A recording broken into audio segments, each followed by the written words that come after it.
Okay, let's try and continue on with the second page of this differentiation worksheet. So again, just pause it whenever you think you can go ahead and play it through then.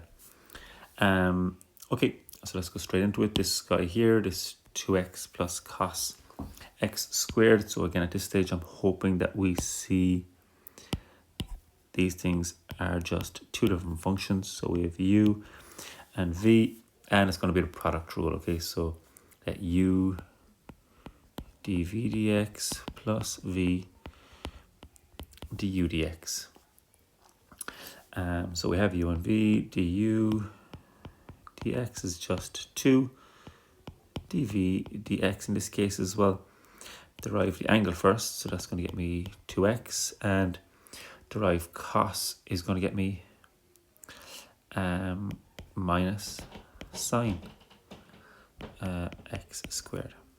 So that would obviously just tidy up. I'll bring it over here to minus 2x sine x squared. Okay, so let's try and fit it into this form here now. So u is 2x times dv dx is right in the way that we finished, minus 2x sine x squared plus v is cos x squared times du dx is times by 2. Okay, that'll be that done. You could try and tidy up maybe this here, so multiply the two coefficients together to leave you with 4x squared, so minus 4x squared sine x squared maybe is how you could write that, plus 2 cos x squared. Okay, so that'd be how you derive something like that, and to apply it, then fill in a value for x maybe if you're asked that. Okay, moving on down to the next one is the quotient rule. So we're dealing with u and v, u over v, so two different functions again. We will be looking at our log tables for the quotient rule, and that is the rule in the log table says, well, it's v du dx minus u dv dx all over v squared. So we need to get a couple of little bits for this. Just double check if the log tables that I'm right. We're okay, I think. So du dx is going to be 1. Dv dx, and get used to writing all these out just in case you make a mistake. There'll be marks for showing like your du dx or your dv dx if you compute it wrong at any stage. So now let's try and fill this in. So this is going to be long, so v is x squared minus 3x plus 2. Du dx is times by 1, so that's okay. Minus u, which is x minus 5 times by dv dx is 2x minus 3. That's all over. That is all over v squared, which we can write out as x squared minus 3x plus 2 to v squared. And there's probably no need to expand that out too much more. You can just leave it as that, really, especially for one that looks like it's going to take so much time to expand. I don't imagine an examiner would expect it expanded, like especially the denominator there. Like that might take a couple of minutes to expand. So let's leave it at that. That's it, I think. Yeah, just trying to glance over it. I think this just times by 1. That's fine. By du dx. Yeah, let's move on. Next one, sine 6x squared over cos 6x squared. What jumps out at me straight away here is the same angle. Okay, so I'm going to look in my log tables on page 14 and see if sine a over cos a can be written as anything else. So again, pause this video, try and find it out yourself.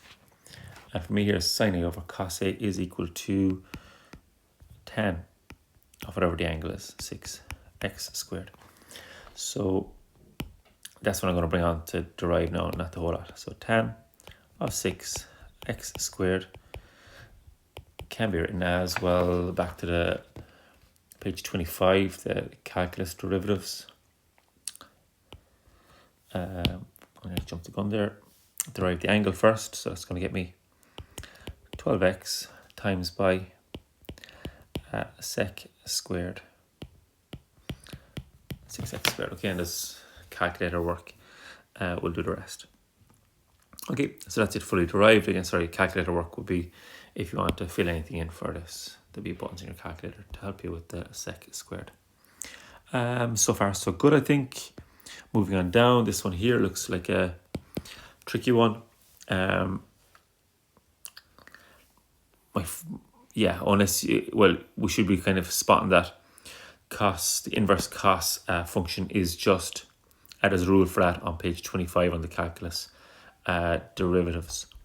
So it is going to be written as, you'll see it there halfway down. Try and pause this video again and try and challenge yourself to get this right. So it's minus 1 over the square root of the denominator squared, which is x squared to be squared, minus the numerator to be squared, which is 2 to be squared. Okay, that's really it. You can again maybe expand out that if you want. 1 over the square root of x to the power of 4 minus 4. Yeah, that would be, just leave it as that, I guess. It's fine. Okay, moving on. The next one, please tell me that you're seeing that this is two separate functions. So we have our u and our v. Product rule again. So du, dx product rule is very, product and chain are the two most common that we're going to be using. So this is going to be 4x to the power of 3. dv, dx. We did one of these in class today, so it's going to give me 2e to the power of 2x. Okay, so it's that e to the power of ax is equal to a e to the power of ax, where a is the derivative of what I had back here. So stay going. It is product rule u dv dx plus v du dx. Again, you can sub into that yourself, and I'm not going to go through that one. The